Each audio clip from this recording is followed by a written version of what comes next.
माया के द्वारा विभिन्न जंतुओं को प्रकट किया है, जिसे देख करके वानर भालू भी भयभीत हो गए हैं।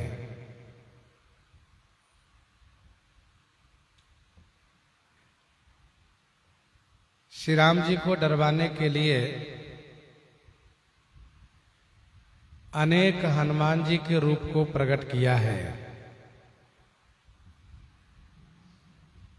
वह सभी लिए हुए पाषाण श्री राम जी के चारों तरफ से खड़े होकर के घेर लिए।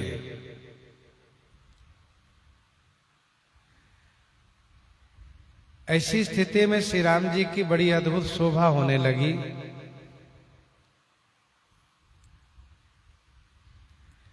चारों तरफ से विभिन्न रंगों की पूंछ लहरा रही है। उसी के मध्य में भगवान श्री रामचंद्र जी हैं। ऐसे लग रहे हैं जैसे कि अनेक इंद्रधनुष की श्रेष्ठ घेरे में बड़े ऊंचे सुंदर तमाल के वृक्ष हो। तमाल का वृक्ष एक सदाबहार वृक्ष होता है, श्याम रंग के होता है। उससे श्री राम जी को उपमित किया जाता है। कवियों ने तमाल के वृक्ष का नाम लिया है और ये वृक्ष पहाड़ों पर हुआ करते हैं।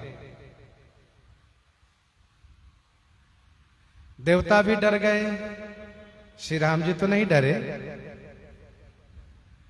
अब श्री राम जी एक बाण से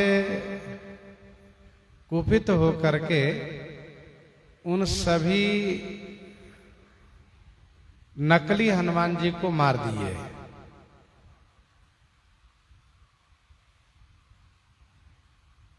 श्री राम जी को अपने भक्त श्रेष्ठ श्री हनुमान जी के वेश पर बाण चलाना पड़ा।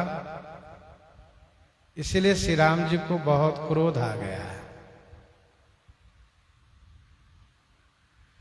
अब तक जब भी श्री राम जी माया काटते थे तो हंस करके काटते थे, परंतु अब श्री राम जी गुस्से में आकर के कुपित होकर के इस माया को निवारण किए हैं।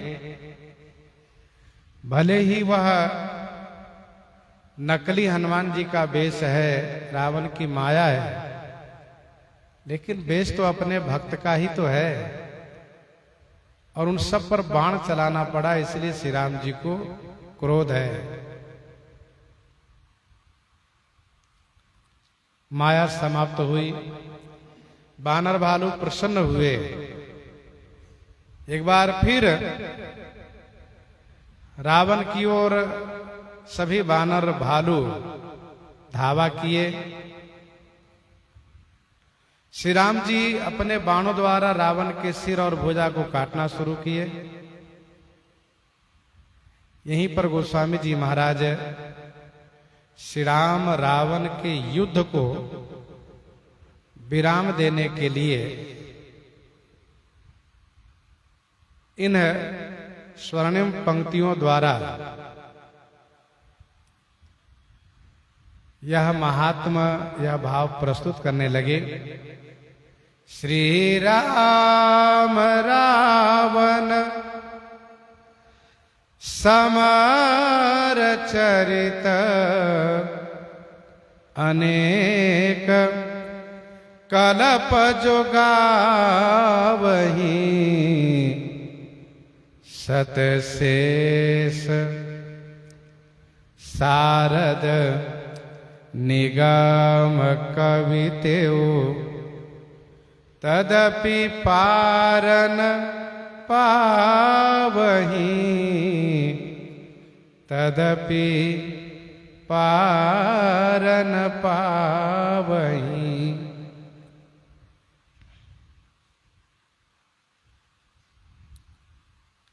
भगवान श्री राम जी और रावण के समर चरित, युद्ध चरित,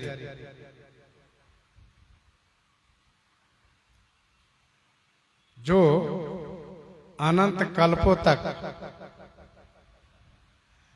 सैकड़ों शेष, शारदा, वेद और कवि एकत्र होकर के गायन करें, तदपि माने फिर भी त्यू माने वे लोग भी पार न पावही, पार नहीं पा सकते। अब जब इतने बड़े बड़े वक्ता, कवि नहीं पार पा सकते, तो गोस्वामी श्री तुलसीदास जी कहते हैं, भला मंद बुद्धि वाला तुलसीदास कैसे पार पा सकता हूं।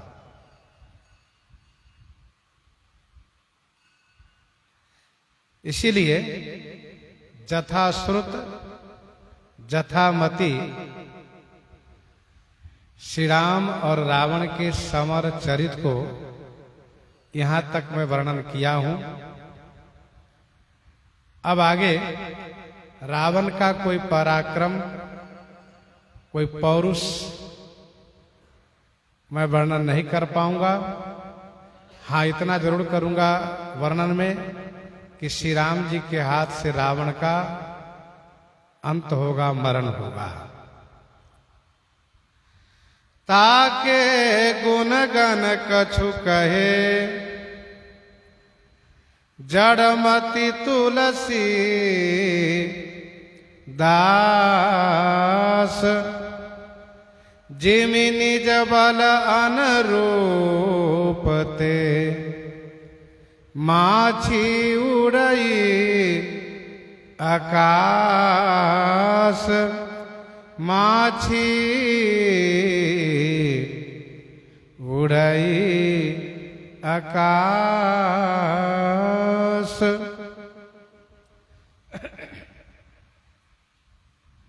ताके गुणगणों को जड़मति तुलसीदास कछु कहे।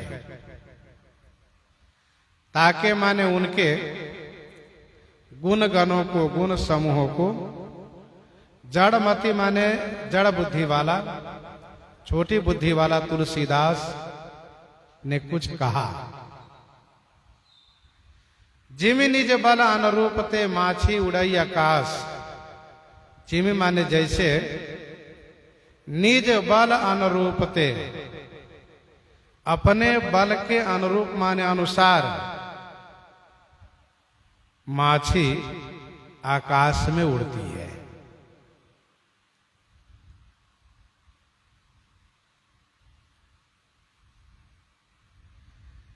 श्री गोस्वामी तुलसीदास जी महाराज की यह दैन्यता है। इतना सुंदर और इतना विस्तार से वर्णन करने के बाद भी इन्होंने ये कहा कि ताके गुणगण कछु कहे, जड़मति तुलसी दास। यह इनकी दैन्यता है। हम लोगों को समझने के लिए बाबा ने बहुत वर्णन किया है। ये सत्य है कि श्री राम जी का चरित्र अनंत है, उसका पार नहीं पाया जा सकता। पार पाने के लिए कोई गाते भी नहीं है। सभी अपनी वाणी और जीवन को धन्य करने के लिए गाते हैं। गोस्वामी तुलसीदास जी महाराज में दैन्यता अत्यधिक है। बालकांड में गोस्वामी जी ने लिखा, सोमोसन कही जात न कैसे, साक बनिक मणि गुणगन जैसे। साग सब्जी बेचने वाला मणि के भाव को नहीं बता सकता, फिर भी जौहरी की संगति में थोड़ा बहुत तो अंदाज लगा ही सकता है, कुछ तो कह सकता है।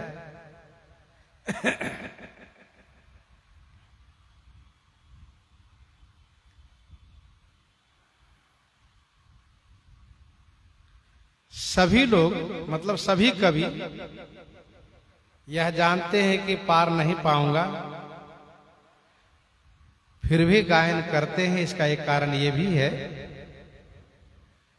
कि तहां वेद अस कारण राखा, भजन प्रभाव भांति बहु भाखा, भजन प्रभाव भांति बहु भाखा। यह भजन का प्रभाव है। जो कुछ आवे, जैसे गाने आवे, कहने आवे, गायन करने से, कहने से श्री राम जी उसे भजन मानते हैं और प्रसन्न होते हैं। कवि कुल जीवन पावन जानी, कवि कुल जीवन पावन जानी, राम सिए जस मंगल खानी। तेहि ते मैं कछु कहे बखानी, करन पुनीत हे तु निज बानी, करन पुनीत हे तु निज बानी।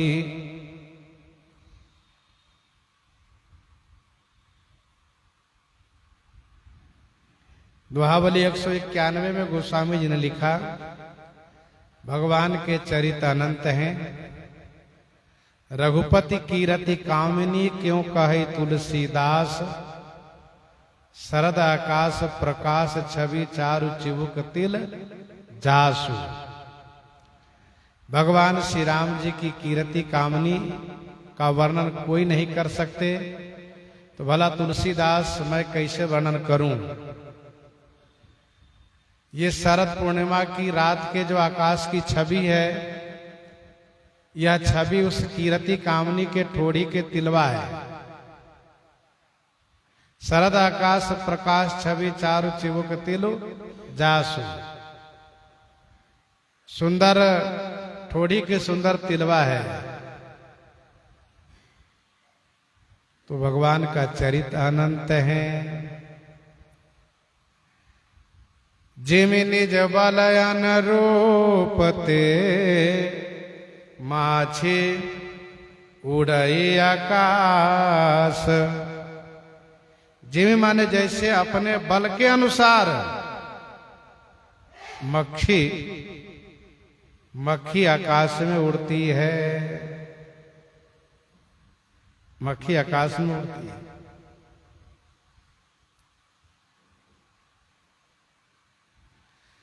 तुम ही आदि खग मसक प्रजंता, नभ उड़ाही नहीं पावही अंता। तिमि रघुपति मही मायव गाहा, तात कबहु को पाव के था। श्री कागभूषुंडी जी कहते हैं कि हे पक्षीराज, आकाश में आप भी उड़ते हैं, आप सबसे बड़े हैं पक्षीराज।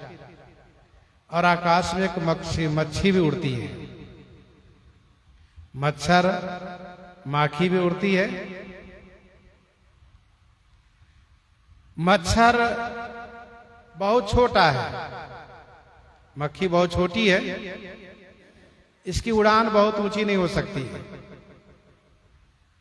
और पक्षी राज आप बहुत बड़े हैं, आपकी उड़ान बहुत ऊंची होती है। लेकिन आकाश का अंत आप ही नहीं पा पाए, तो भला मच्छी बेचारी क्या आकाश के अंत पा पाएगी? नहीं। लेकिन आकाश में सभी पंखधारी उड़ते हैं, अच्छा लगता है उड़ना। वैसे ही भगवान के चरित आकाशवत अनंत है, सब कोई गाते हैं। गाने में अच्छा लगता है, वाणी पवित्र होती है, जीवन धन्य होता है। अंत पाने के लिए कोई नहीं गाते और अंत कोई पाते भी नहीं। मुझे याद है श्री रामचरितमानस पर अद्भुत चिंतन जिन पंडित वर्य स्वामी श्री राम कर उपाध्याय जी का था,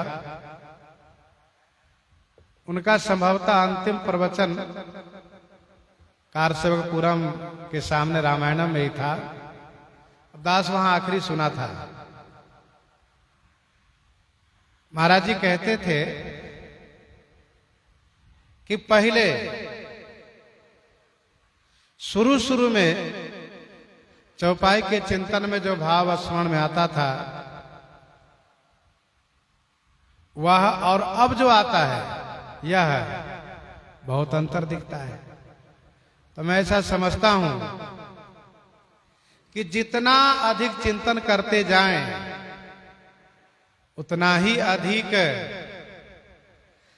नित्य नूतन भाव प्राप्त होता जाएगा। मानव जी कृपा होती जाएगी, नया नया सुंदर विचार भाव प्राप्त होते जाएंगे।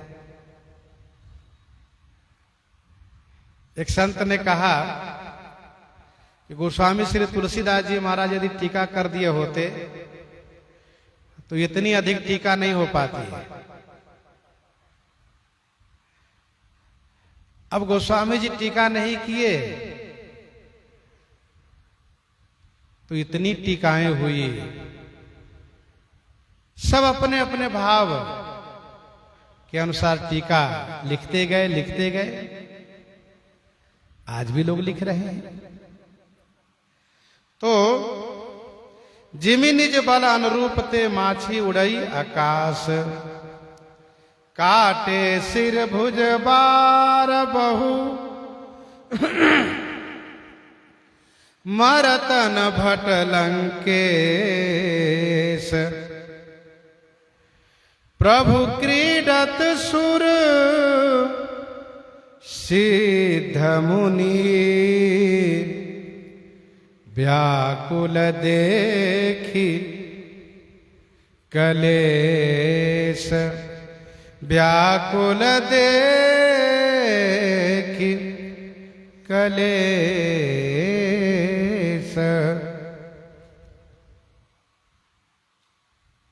शिर भुज बहु बार काटे लेकिन भट लंकेश मरत न। सिर और भुजा बहुत बार श्री राम जी काटे हैं, परंतु भट मान योद्धा लंकेश रावण मर नहीं रहा है। प्रभु क्रीडत, प्रभु श्री रामचंद्र जी क्रीडत क्रीडत माने क्रीड़ा कर रहे हैं। लेकिन सूर सिद्ध मुनि श्री राम जी के कलेश को देख करके व्याकुल हो रहे हैं। श्री राम जी के कलेश को देख करके व्याकुल हो रहे हैं। प्रभु क्रीडत सुर सिद्ध मुनि, व्याकुल देखी कलेश। भगवान श्री रामचंद्र जी बहुत बार रावण के सिर और भुजा को काटे हैं, लेकिन योद्धा रावण मरा नहीं। गोस्वामी श्री तुलसीदास जी कहते हैं श्री राम जी तो क्रीड़ा करते हैं, खेल कर रहे हैं। प्रभुकृत खेल सुरन विकलई, लेकिन देवता सिद्ध और मुनि श्री राम जी के कलेश को देख करके व्याकुल हो रहे हैं।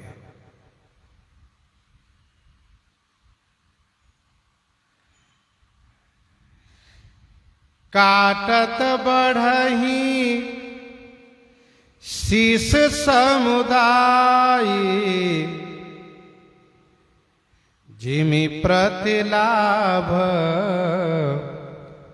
लोभ अधिकाई, जिमि प्रतिलाभ लोभ अधिकाई। काटत बढ़ई शीस समुदाय,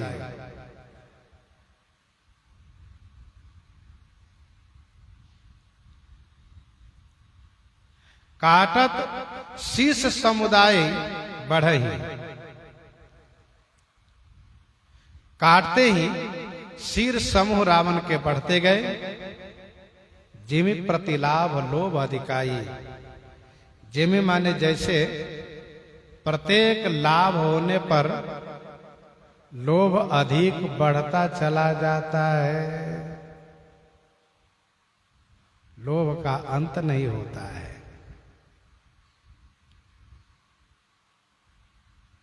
सुख संपत्ति परिवार बढ़ाई, जय प्रताप बल बुद्धि बढ़ाई, नित्य नूतन सब बाढ़त जाहि। जिमि प्रतिलाभ लोभ अधिकाई।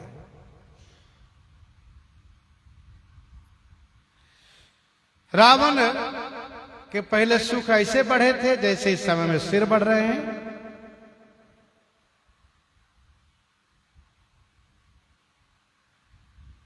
प्रत्येक लाभ पर लोभ बढ़ता जाता है।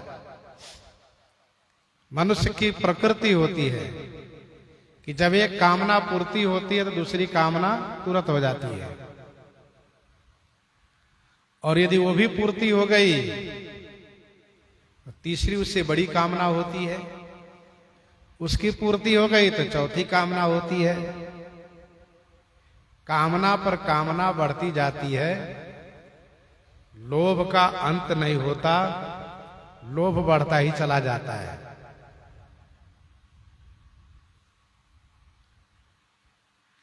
काम का अंत हो जाता है। जैसे जिस वस्तु की कामना है, भूख प्यास की कामना हुई, उसके मिलने पर कामना का अंत हुआ, कामना शांत हुई। क्रोध का भी अंत हो जाता है। जैसे कटु बोल देने पर, प्रहार कर देने पर क्रोध शांत हो जाता है। लेकिन लोभ ऐसा है कि संपूर्ण विश्व के आधिपत्य, संपूर्ण ब्रह्मांड का आधिपत्य प्राप्त हो जाने के बाद भी लोभ का अंत नहीं होता है,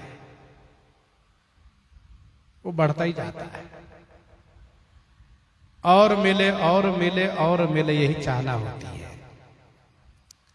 गोस्वामी जी कहते हैं रावण के सिर ऐसे बढ़ रहे हैं जैसे कि प्रत्येक लाभ पर लोभ बढ़ता है। ये लाभ हो गया तो वो लाभ हो जाए, वो हो गया तो वो हो जाए, और फिर ये मिल गया, वो मिल गया, वो मिल गया, फिर सब कुछ मिल जाए।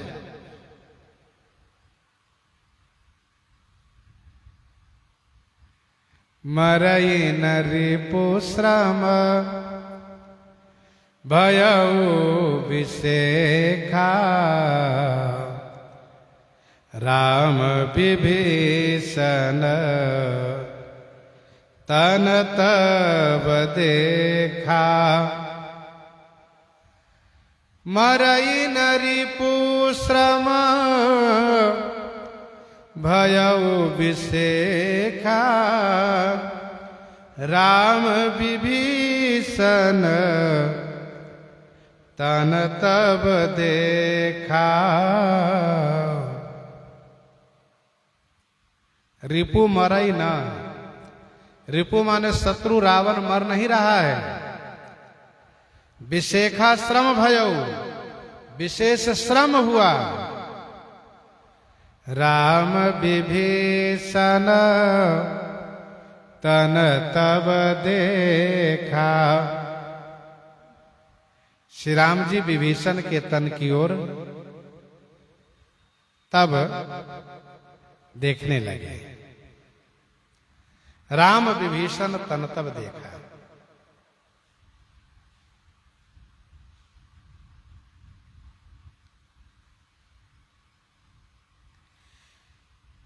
भगवान श्री राम जी को श्रम नहीं होता है, वे श्रम से पड़े हैं, लेकिन जब मनुष्य बनकर के लीला करते हैं तो उनको श्रम भी होता है, थकान होती है। सुमिरत जाहि मिटए श्रम भारो, तेहि श्रम यह लौकिक व्यवहारो। सुमिरत जाहि मिटई श्रम भारू, तेहि श्रम यह लौकिक व्यवहारो।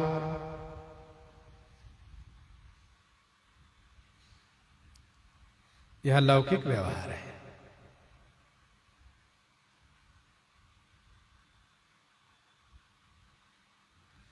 श्रीमद् वाल्मीकि रामायण में बहुत भयानक युद्ध वर्णन है। श्री राम जी और रावण के बीच महान भयानक युद्ध हो रहा है।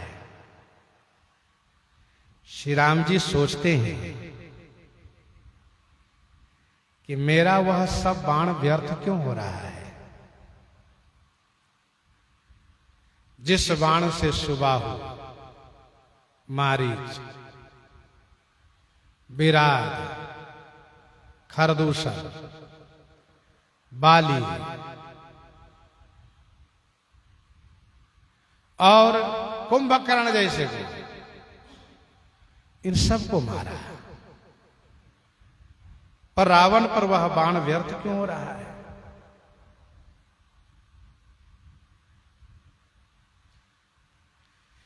श्री राम जी विभीषण जी की ओर देखते हैं। विभीषण जी की ओर देखने का भाव यह है कि इसके मरने का कोई रहस्य हो, कोई राज हो तो आप बताइए।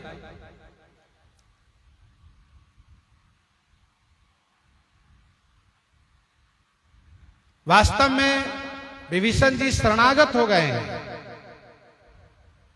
और शरणागत के परिवारजनों को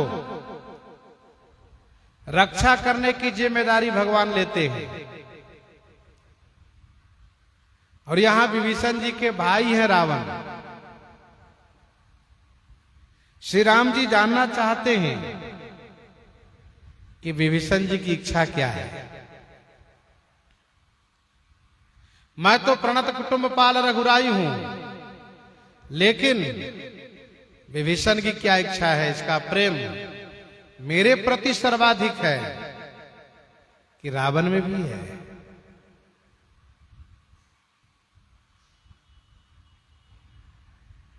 विभीषण जी के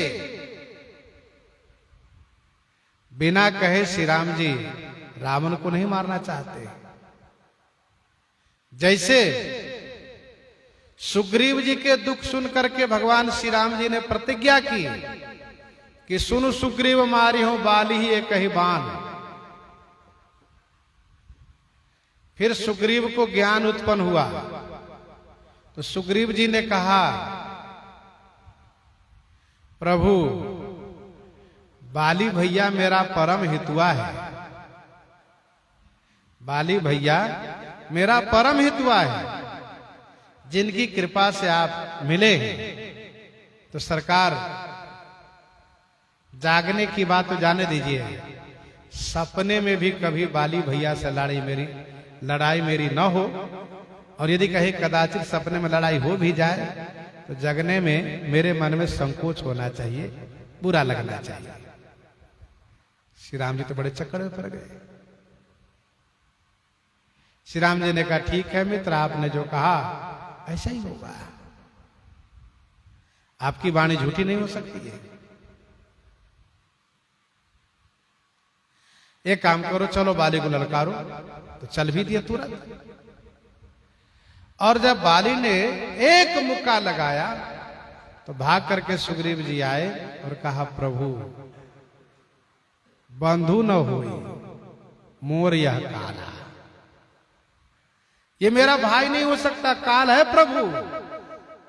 श्री राम जी ने कहा चिंता मत करो सुग्रीव, काल को अभी समाप्त किए देता हूं।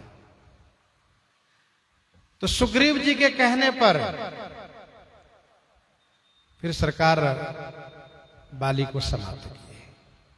वैसे आखिरी में सरकार विभीषण जी के द्वारा चाहते हैं कि स्पष्ट हो जाए, यदि विभीषण जी चाहते हैं कि रावण मर जाए तो अवश्य कहेंगे कि इसकी नाभि में अमृत का निवास है, फिर मारने में कोई बात नहीं है।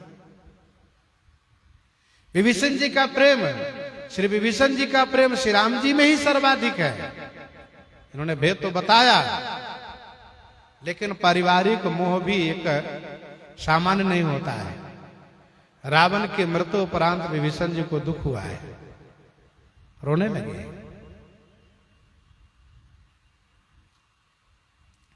तो राम विभीषण तन तब देखा,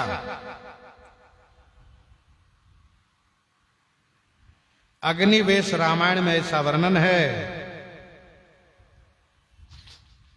द्वादश्या दिवसा तत्तः प्रतिदिनं यावत् भूतादिनं, द्वादश्या दिवसा तत्तः प्रतिदिनं यावत् भूतादिनं, चैत्रेष्टादशवासरे रणगतो रामो धिदरावणम्।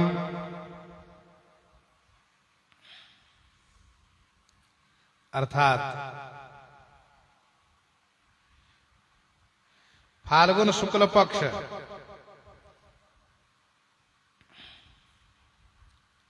द्वादशी से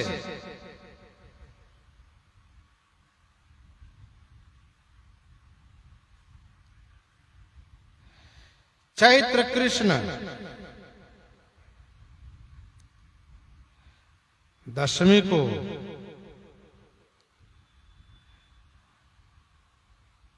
फाल्गुन शुक्ल पक्ष द्वादशी से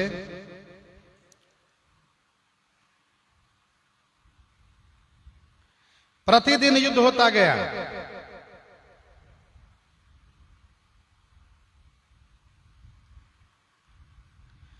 चैत्र कृष्ण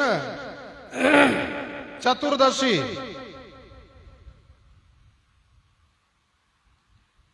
चैत्र कृष्ण पक्ष चतुर्दशी तक बराबर युद्ध हुआ है। 18 दिन युद्ध हुआ है लगातार।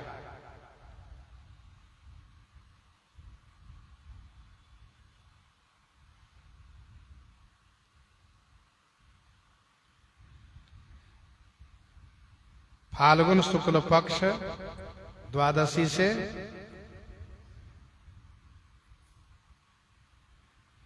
चैत्र कृष्ण चतुर्दशी तक।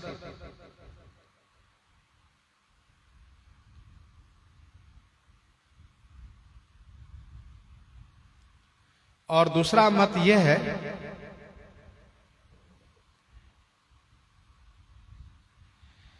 कि चैत्र कृष्ण द्वादशी से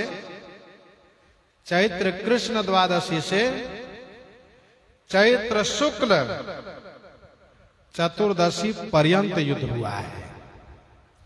ये दूसरा मत है।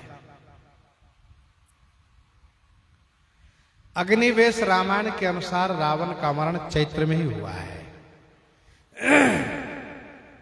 इसलिए अयोध्या जी की परंपरा में चैत्र पूर्णिमा को राजगद्दी उत्सव मनाया जाता है।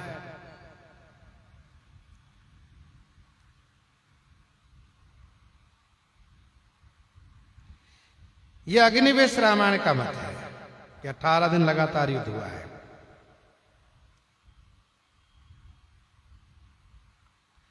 महर्षि श्री वाल्मीकि जी महाराज ने लिखा है श्रीमद् वाल्मीकि रामायण में 7 दिन तक दिन रात युद्ध हुआ है। 7 दिन तक।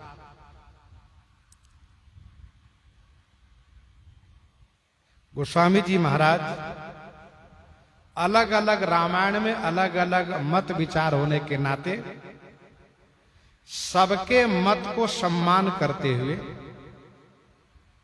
कोई निश्चित दिन व तिथि को निर्धारण नहीं किए, कोई निश्चित दिन व तिथि को निर्धारण नहीं किए। गोस्वामी जी ने केवल इतना ही कहा कि मरई न रिपुश्रम भयो विशेखा, राम विभीषण तन तब देखा।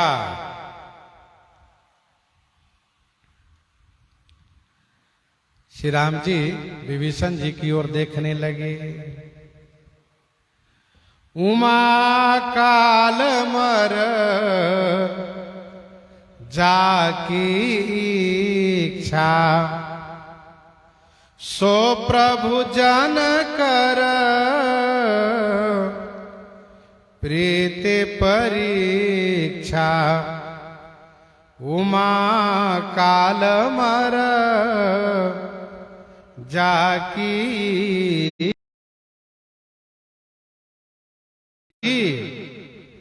अपने जन कर अपने दास की प्रीति परीक्षा ले रहे हैं। सो प्रभु जन कर प्रीति परीक्षा। उमा काल मर जाकी इच्छा, सो प्रभु जन कर प्रीति परीक्षा।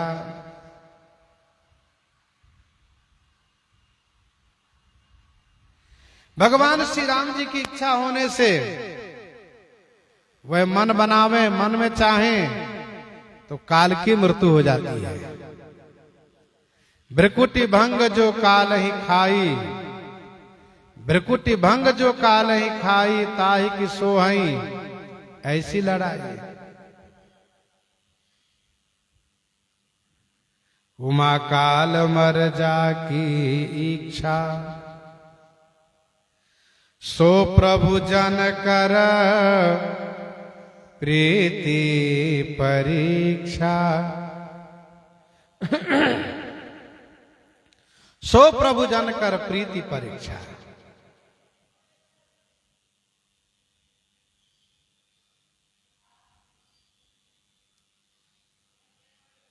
हे उमा, श्री राम जी वे प्रभु हैं जिनकी इच्छा मात्र से काल की मृत्यु हो जाती है।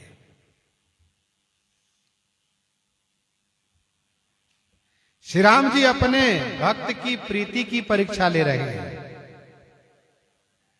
वस्तुतः इस परीक्षा के ब्याज से अपने भक्त की कीर्ति फैलाना चाहते हैं, जस विकसित करना चाहते हैं।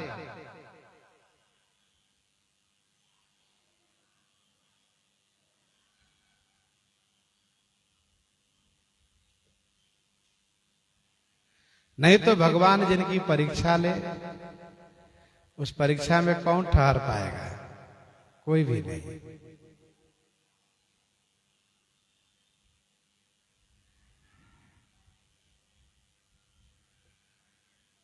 श्री गंगा जी कहती हैं, तुम जो हम ही बड़ी विनय सुनाई, कृपा कीन्ह मोहि दीन ही बढ़ाई। आपने जो मुझसे विनती की है, यह तो मेरे ऊपर आपने कृपा की है। मैं जो आशीर्वाद दूंगी वह अपनी वाणी की सफलता के लिए। आप तो कल्याण की मूर्ति हैं, आपको कोई आशीर्वाद क्या दे सकता है? बल्कि आशीर्वाद देने वाले अपने आशीर्वाद को सार्थक करेंगे, ये कहने का मतलब है।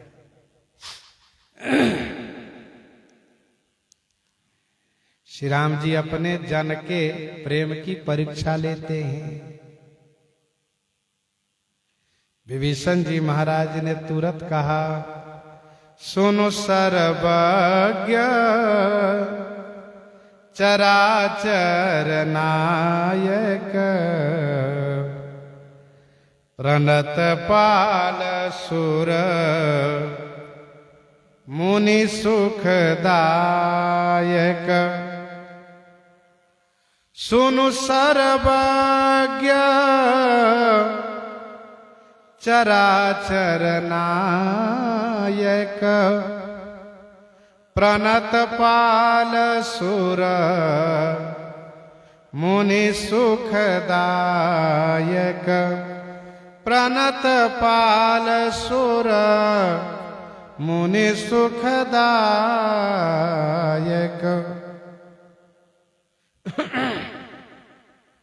हे सर्वज्ञ, हे चराचर के नायक, हे प्रणतपाल, हे सुरमुनि सुखदायक। सुनो माने सुनिए। हे सर्वज्ञ, सर्वज्ञ माने सब जानने वाले।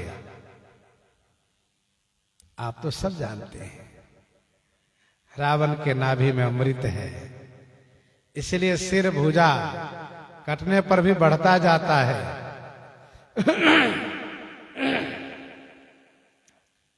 आप चराचर के नायक हैं, सबके अधिपति हैं। विभीषण जी महाराज श्री राम जी को उनके ईश्वरत्व को वर्णन करके फिर उनसे रावण के मरण का रहस्य बता रहे हैं। मानो विभीषण जी कहते हैं कि ऐसा नहीं है कि मैं कहूंगा तब आप जानेंगे, आप सब जानते हैं। आप शरणागत के पालक हैं।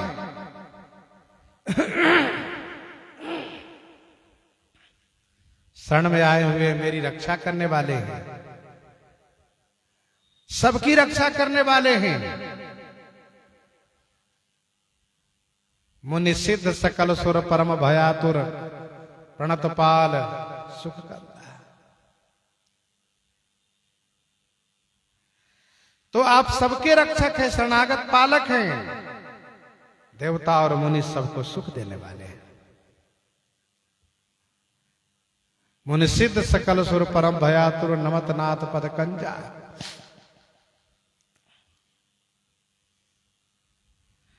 आप सबकी रक्षा में तत्पर है। सरकार नाभि कुंड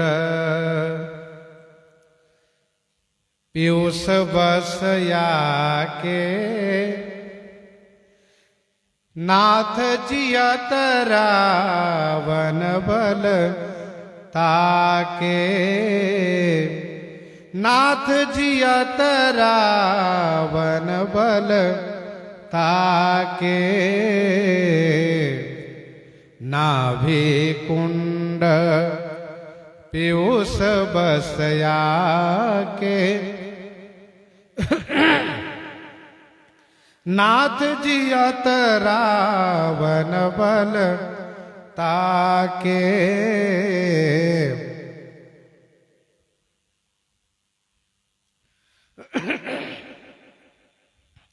नाभि कुंड पीयूष बस याके, याके नाभि कुंड पीयूष बस। याके माने इसके नाभि कुंड में पीयूष बस रहे, अमृत बस रहे।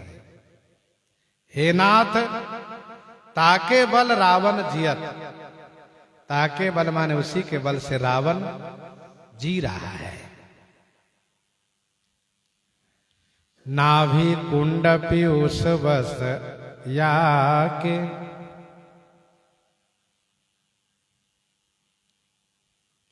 प्रश्न ये उठता है कि नाभि में, रावण के नाभि में अमृत कहां से आया है?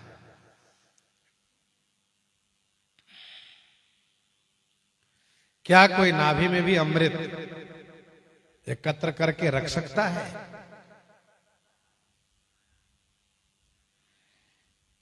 तो इसके बारे में योग दर्शन में समाधान यह है। योग दर्शन में वर्णन है, संजीवनी मुद्रा जिनकी सिद्ध हो गई हो, संजीवनी मुद्रा जिनकी सिद्ध हो गई हो,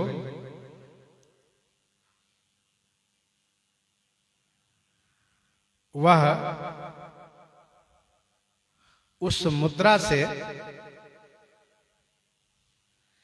अपने मस्तक के सहस्त्र कमल दल से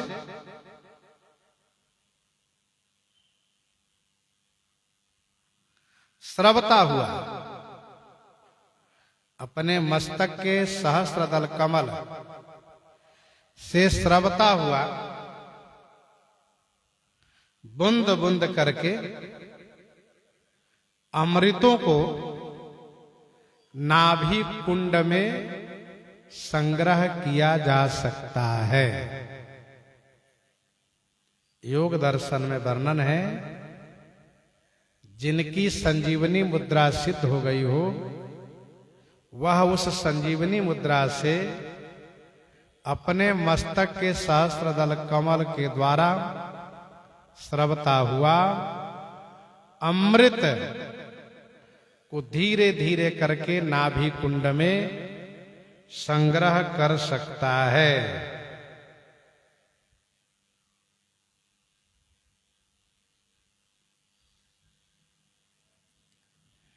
यह संभव तो है, लेकिन आसान भी नहीं है।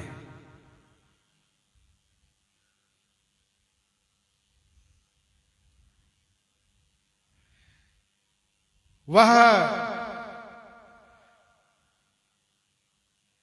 सहस्त्र दल कमल जो मस्तक है, वहां से स्रवता हुआ अमृत को किस प्रकार से नाड़ी द्वारा नाभि में संग्रह किया जाएगा, और इसके लिए काफी समय चाहिए।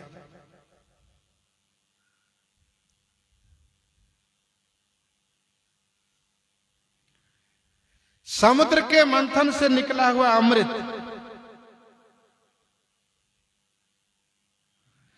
उस अमृत को रावण अपने नाभि में नहीं रखा है।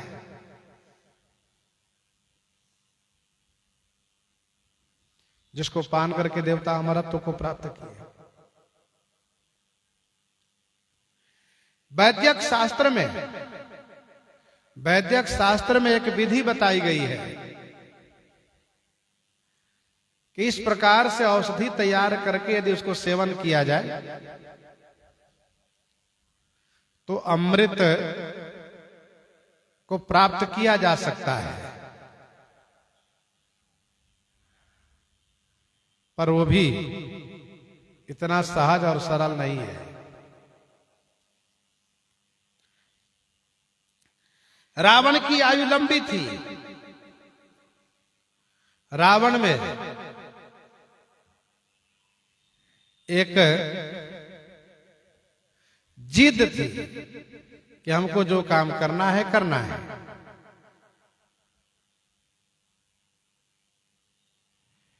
बस केवल एक ही जिद नहीं कर पाया कि हम भजन कर लें,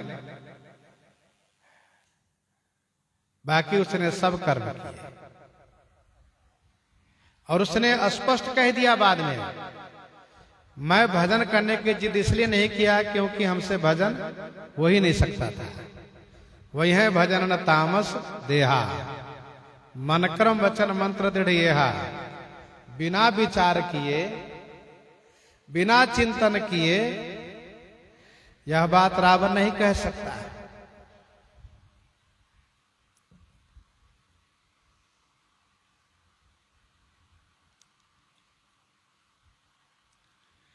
इस रहस्य को विभीषण जी जानते हैं कि रावण संजीवनी मुद्रा से नाभि कुंड में अमृत का संचय किया है।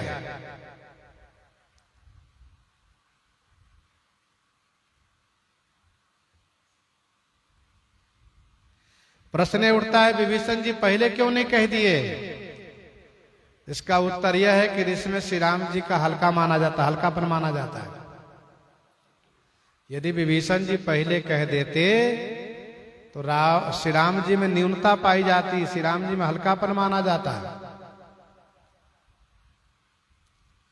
अब बताने से यह सेवा हो गई है। सरकार ने चाहा तब विभीषण जी ने बताया।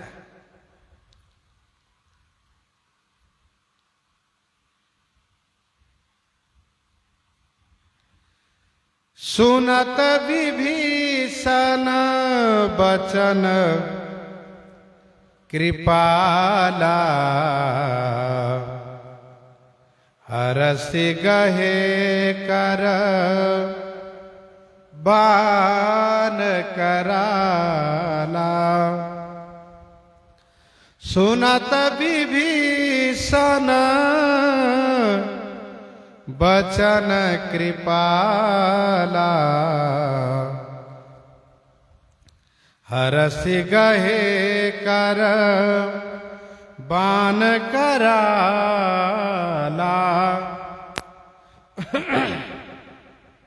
सुनत विभीषण बचन कृपाला। श्री विभीषण जी के वचन सुन करके कृपालु श्री रामचंद्र जी हरसि कराला बान कर गए। हरसि माने खुश हो करके, कराल बान, कराल माने कठिन भयंकर बान, कर गए माने हाथ में ले लिए।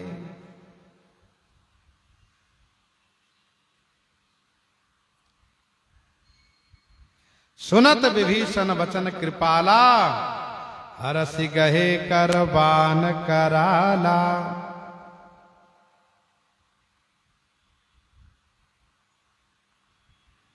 महर्षि श्री वाल्मीकि जी महाराज कहते हैं कि श्री राम जी ब्रह्मास्त्र का संधान किए।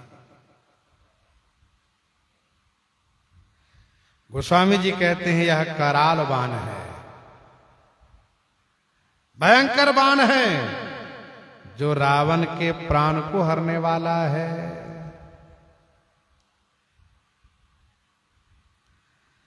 अशुभ होन लागे तब नाना, रोबहि खर श्रृगाल बहु स्वाना।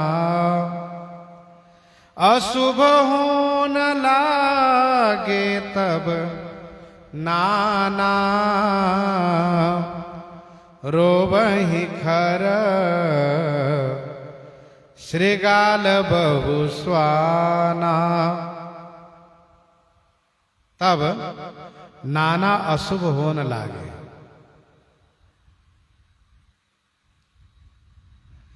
तब नाना माने अनेक अशुभ होने लगे।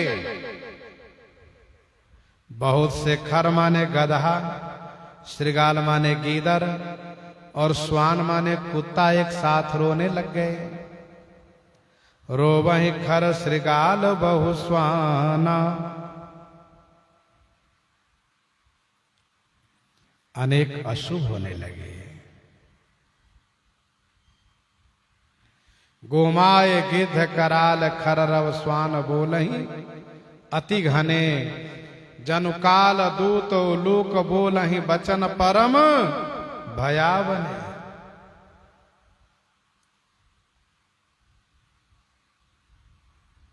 गधा रात्रि में गांव के बाहर जाकर रोवे तब अशुभ होता है। गीदड़ दिन में गांव के भीतर आकर रोवे तो अशुभ होता है। कुत्ता चाहे दिन में हो, चाहे बाहर हो, चाहे गांव के बाहर हो, चाहे गांव के भीतर रोवे, कुत्ता का रुदन अशुभ माना जाता है। यहां पर एक साथ सब बड़े जोर से रोने लग गए। गधा, गीदड़, कुत्ता। बोलहि खग जग आरती हेतु, प्रगट भये नभ जहाँ तहाँ के तू। प्रगट भये नभ जहाँ तहाँ के तू। बोलहि खग जग आरती हेतु,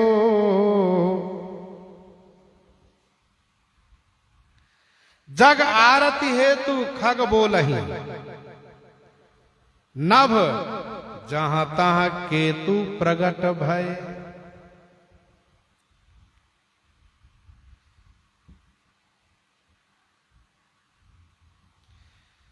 जग माने जगत के, आरती हेतु, आरती माने दुख के, हेतु माने कारण।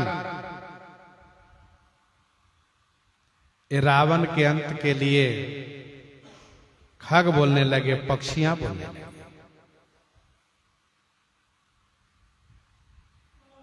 अथवा जग के आरत के हेतु, जग के दुख के कारण, यानी जिनके बोलने से जग में दुख हो सकता है। रटहि कुभात कुखेत करारा, बैठे गिद्ध उड़ाहि सिरन पर, वह पक्षी बोलने लगे। आकाश में जहां तहां केतु माने पुंछल तारा उदित हो गए। आकाश में जहां तहां पुंछल तारा उदित हो गए। दुष्ट उदय जग आरत हेतु, जथा प्रसिद्ध अधम ग्रह केतु, जथा प्रसिद्ध अधम ग्रह केतु।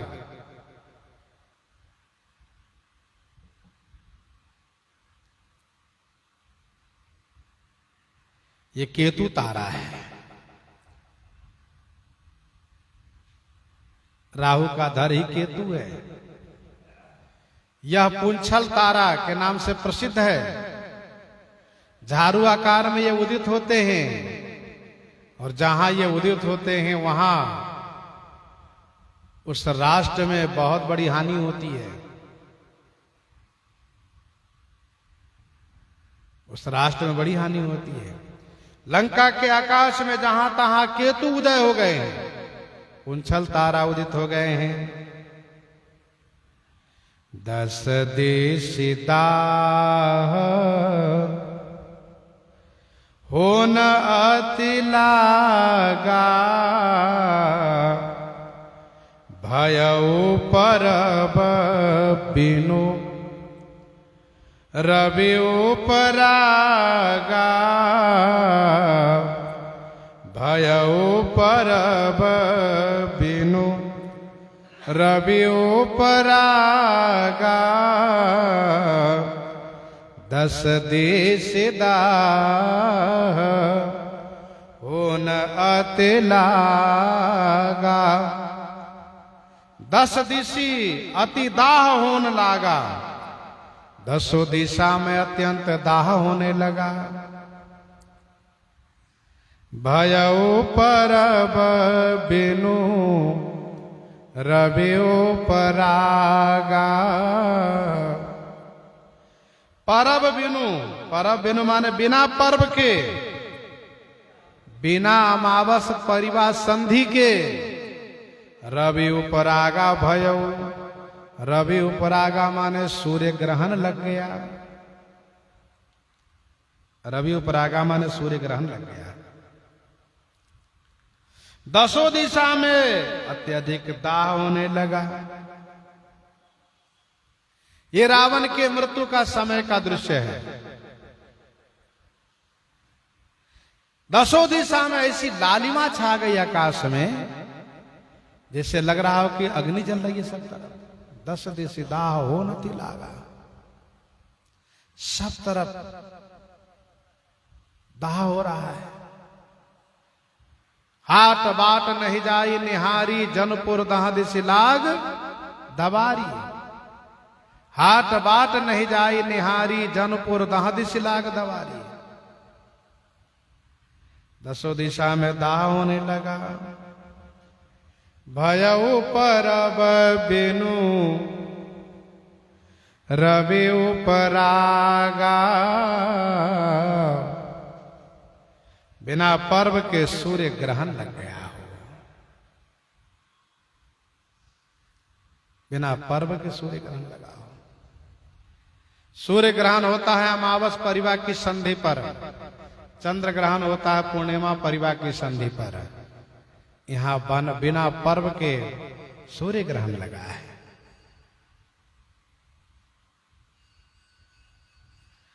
मंदोदरी उर कंपति भारी, प्रतिमा श्रवही नयन मगबारी। प्रतिमा स्रवही नयन मगबारी।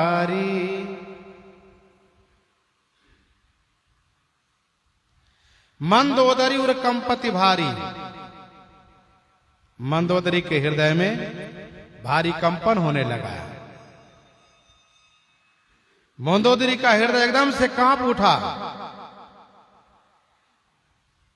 लंका में जहां तहां लगाई गई जो प्रतिमाएं हैं, उन प्रतिमाओं के नयन मग माने नेत्र मार्ग से बारिश रवही अश्रु बहने लगा। ये सब अशुभ होना है। मंदोदरी और कंपति भारी, मंदोदरी का हृदय में भारी कंपन होने लगा। वह कांप उठी।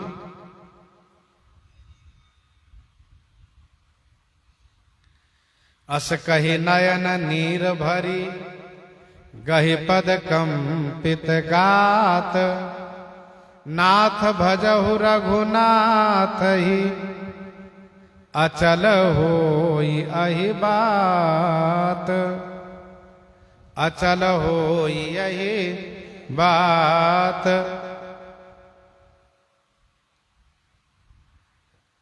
सो रावण ने प्रार्थना नहीं मानी।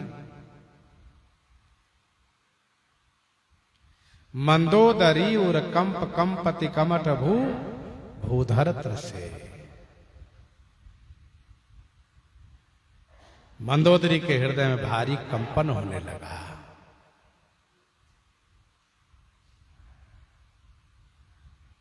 अब लंका है, लंका में लोग रावण की मूर्ति बना रखे, लगा रखे हैं, क्योंकि लंका में रावण ही अपने आप को भगवान घोषित कर रखा है। रावण के भगत लोग सब रावण की मूर्ति बना रखे हैं। उस मूर्ति की आंखों से अश्रु गिरने लगा है। अथवा निकुंभला देवी की प्रतिमा है।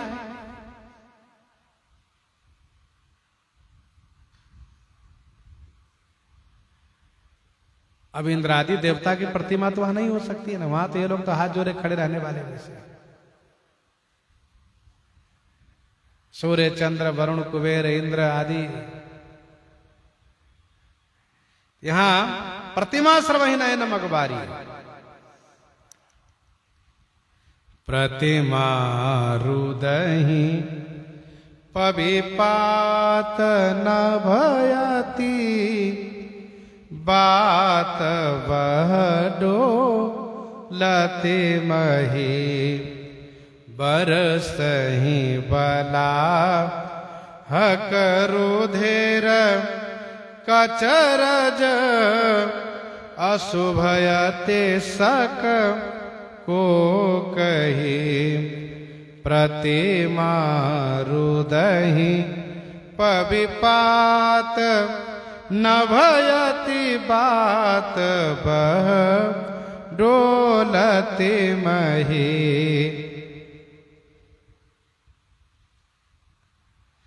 प्रतिमा रुदहि पविपात न भाति। बात वह डोलते मही। प्रतिमाएं रो रही है। आकाश से पविपात माने वज्रपात हो रहा है। पविपात नभ, न माने आकाश से वज्रपात हो रहा है। अति बात बह, अति माने अतिशय, बात बह माने हवा चल रही है। हवा चल रही है, बवंडर जैसे हवा चल रही है, प्रतिकूल हवा चल रही है। डोलती मही, बार बार भूमि डोल रही है, भूकंप हो रहा है। बरसहि बलाक रुधिर कचरज। अशुभयते सक को कही। बरसहि बलाहक रुधिर कचरज। अशुभ अतिशक को कही।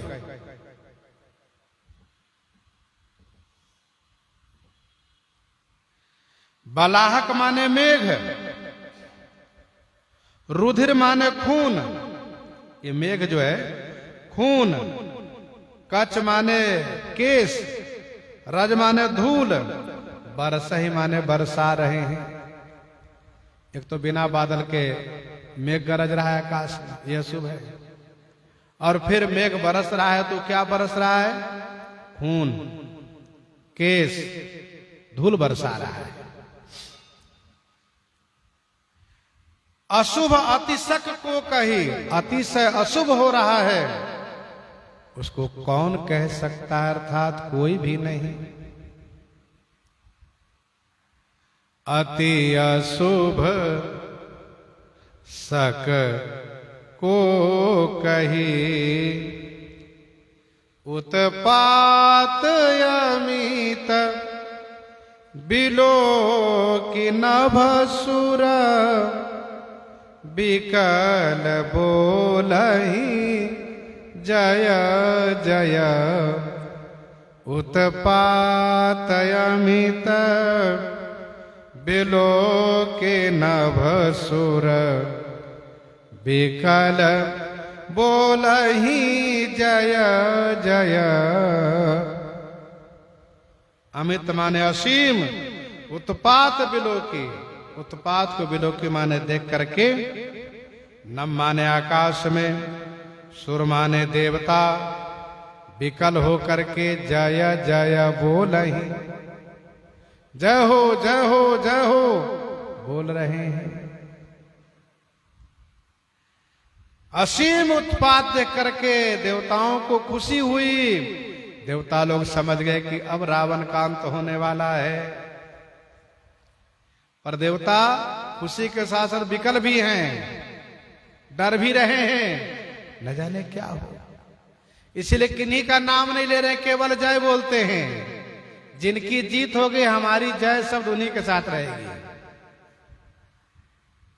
ये सामान्य देवता लोग। अच्छा, संशय व्यक्ति की बड़ी समस्या होती है। जो बार बार संशय करता हो, जिसके हृदय में संशय होता हो, वो परेशान रहता है। निश्चयात्मक हृदय वाला व्यक्ति प्रसन्न रहता है। ठाकुर जी की इच्छा से अच्छा होगा, जो होगा अच्छा होगा। तो उत्पात अमित बिलो की नवसुर, विकल बोल नहीं जय जय, सुर सभय जानी कृपाल रघुपति, चाप सर जोरत भये। सुर सभय जानी कृपाल रघुपति, चाप सर जोरत भय।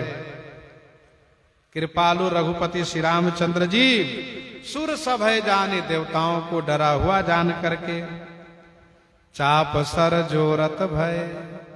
चाप माने धनुष को, सर माने बाण को, जोरत भय। धनुष पर बाण का संधान कर दिए। कभी एक है प्रसंग, दोनों कहना है। गोस्वामी जी पहले कह चुके हैं, हरसि गहे कर बाण कराला, सुनत विभीषण बचन कृपाला, हरसि गहे कर बाण कराला। इसी बीच में अशुभ होना, ये गोस्वामी जी वर्णन किए। देवताओं का डरना भी वर्णन किए, जय जय बोलना भी वर्णन किए। अब गोस्वामी जी कहते हैं, श्री राम जी धनुष पर बाण को जोड़ दिए। चाप सर जोरत भय, खैच सरासन श्रवण लगी, छाड़े सर 31 रघुनायक सायक चले,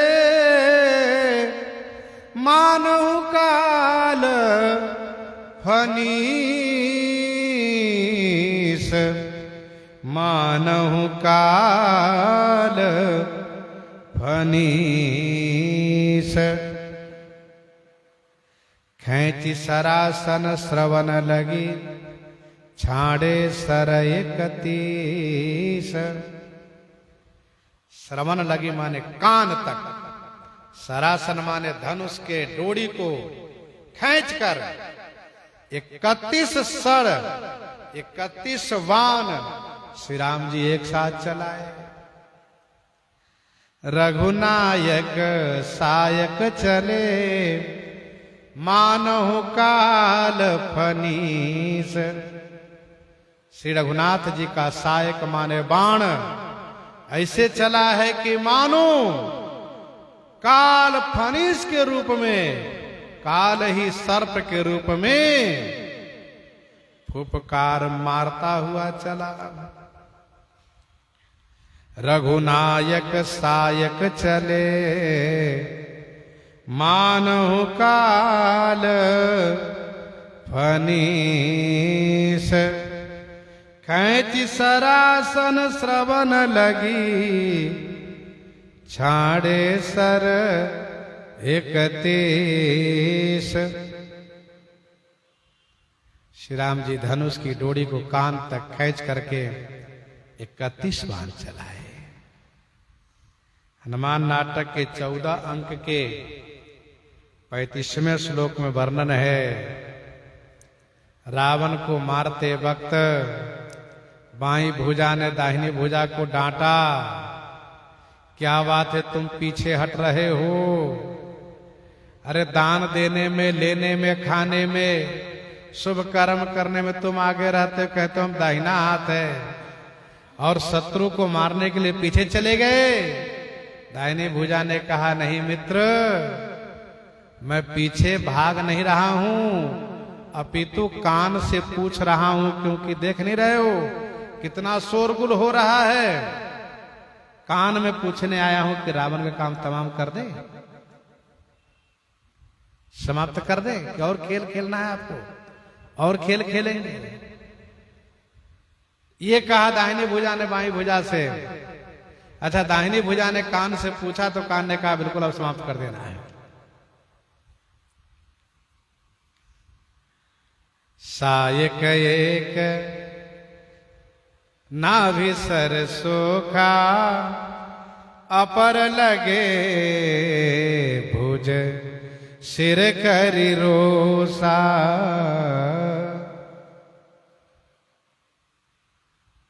सायक एक नाभि सर सोखा, अपर लगे उर भुज करि, अपर लगे भुज सिर करि रोसा।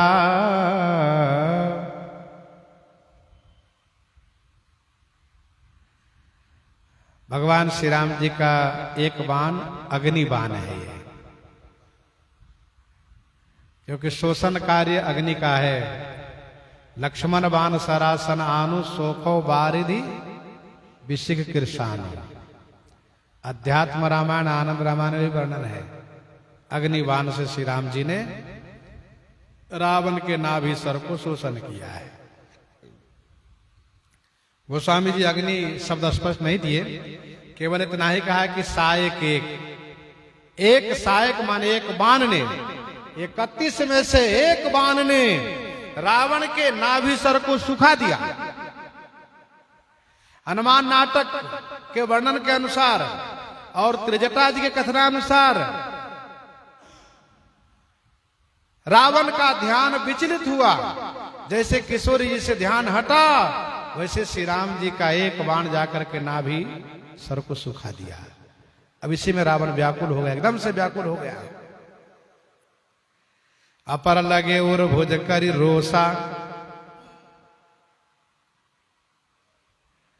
अपर माने और जो 30 बाण हैं वे रोसा करी माने क्रोध करके सिर और भुजा में जा लगे।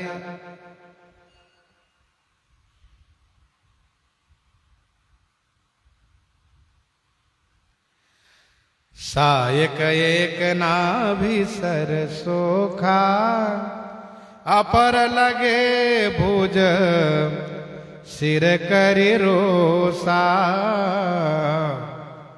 ये बाण फनीस था, ये बाण फनिस के समान था, से जैसे था, जो फुफकार मारता हुआ गया। और जब फनिस प्रलय काल में अपना मुंह खोलते हैं तो अग्नि की ज्वालाएं, अग्नि की लपटें बरसाते हैं। कवितावली सुंदरकांड 20 पद में गोस्वामी जी ने लिखा है, शेष मुख अनल बिलो के बार बार है। सायक एक नाभिसर सोखा, अपर लगे भुज सिर करी रोसा। अपर लगे उर्भुज करी रोसा।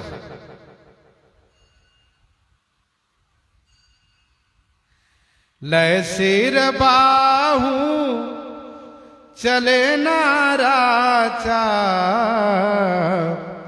सिर भुजहीन रुंड महीनाचा। सिर भुजहीन रुंड महीनाचा। लय सिर बाहू चले नाराचा। लय सिर बाहू चले नाराचा। सिर और बाहू को लेकर के नाराज माने बाण चल दिया।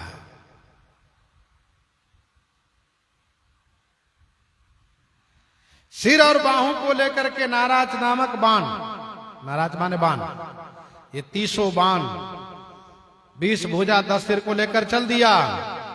सिर भुजहीन रुंड मही नाचा। अब की बार रावण के सिर भुजा नए नहीं निकले। तब रावण का धर नाचने लगा। बिना सिर भुजा के रावण का धर नृत्य करने लगा। सिर भुजहीन रुंड मही नाचा।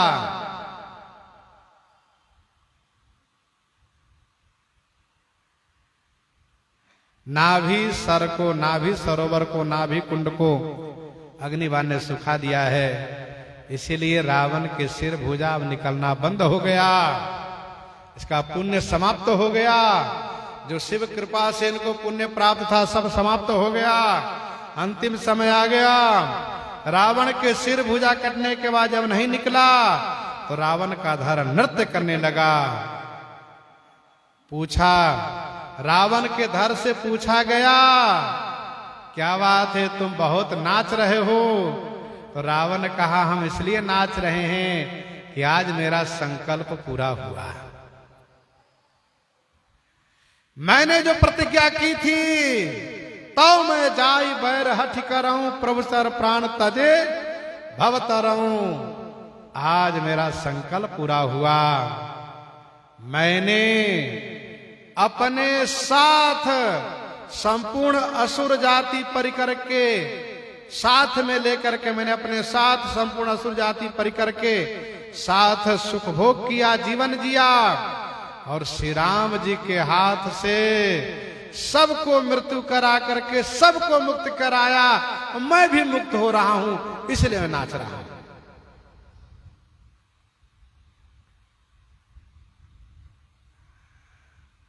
रघुवीर सर तीरथ शरीरनि, त्यागी गति पई हहीं सही। त्यागी गति पई हहीं सही। रावण कोई साधारण जीव नहीं था। रावण असाधारण था।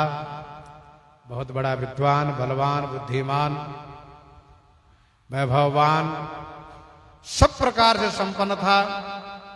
केवल चरित्रवान नहीं था। और रावण ने श्री राम जी से विरोध इसीलिए किया था कि मेरी ही नहीं, साथ साथ मेरी असुर जाति का भी कल्याण हो, सबको मुक्ति हो। और यही एक काम अच्छा रावण ने किया। रावण आज खुश है। पहले इसके मन में निश्चय नहीं हो पा रहा था कि श्री राम जी ईश्वर हैं या नहीं, लेकिन अब जब इसके नाभि सर सूख गए, सिर भुजा कट गए, नए नहीं निकले, तो रावण को निश्चय हो गया यही तो परमात्मा है, यही तो ब्रह्म है, यही तो भगवान है, और इन्हीं के हाथ से तो मरने के लिए मैंने इतना ठाटा था, इतना बड़ा विरोध किया था, सब हमको समझा रहे थे, पहले मैंने किसी का कहा नहीं माना था, भयो काल बस काहू न माना, कैसे बजा बहु युद्ध निशाना। रावण का धार नृत्य कर रहा है, उससे भी भूमि प्रभावित हो रही है। धरनी धसई धर धाव प्रचंडा, तब सरहती प्रभु कृत दुई खंडा। धरनी धसई धर धाव प्रचंडा, नृत्य करते हुए रावण का धर दौड़ रहा है, तो धर प्रचंडा धाव धरनी धसई, धर के प्रचंड धावन करने से, प्रचंड दौड़ने से धरनी धसई माने भूमि धसती है। तब सरहती प्रभु कृत दुई खंडा, तब सरहती प्रभु कृत दुई खंडा, तब श्री राम जी एक बाण से मार करके रावण को दो खंड कर दिए। कुंभकर्ण को भी दो खंड करना पड़ा था।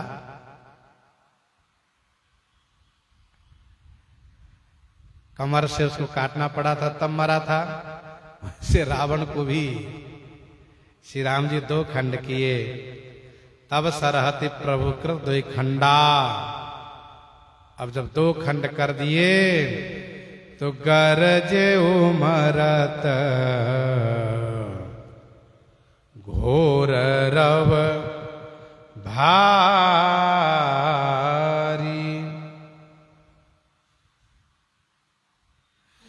कहाँ राम रन हतऊ प्रचारी, गरजे उमरत घोर रव भारी। मरत घोर भारी रव गरजेऊ, राम कहाँ है? रण प्रचारी हतो, रण में ललकार को उनको मारूंगा। श्रीमद् रामचरितमानस जी के रावण आज पहली बार श्री राम जी का नाम लिया। ये कभी नाम नहीं लेता था, राम नहीं कहता था, राघव कह दे, तपस्वी कह दें, कौशल कुमार कह दें, अवधेश कुमार कह दें, बनवासी कह दें, उदासी कह दें, प्रभु भी कह दें, लेकिन वह श्री राम नहीं बोलता था।